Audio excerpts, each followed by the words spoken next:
na madhumuni ya kikao ni kuja kuwashukuru kwa ushirikiano wa dhati walionipatia katika kipindi chote cha mchakato wa uchaguzi mkuu wa mwaka 2025 na hatimaye Chama cha Mapinduzi kushinda kwa zaidi ya 90% katika mkoa wetu wa Kusini.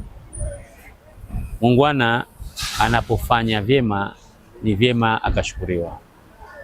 Usiwe na tabia ya kwamba unangojea kila unapokosea ukosolewe.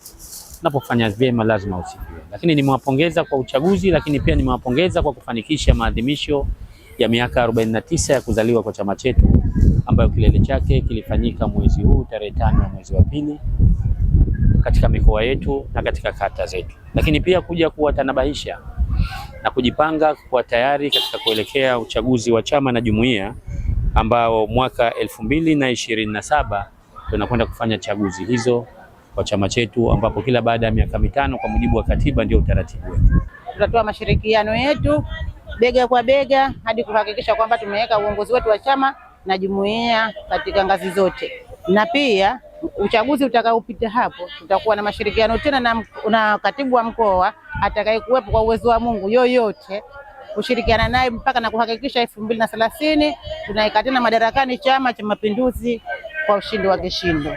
Mafanikio haya ambayo umeyaona ya ushindi mkubwa wa Chama cha Mapinduzi unatokana na mashirikiano yote ya viongozi wote kuanzia ngazi ya mkoa, wilaya, majimbo, wadi, wote kwa pamoja. Na mashirikiano haya tutayaendeleza kwa sababu ndio Chama cha Mapinduzi kinavyotuelekeza.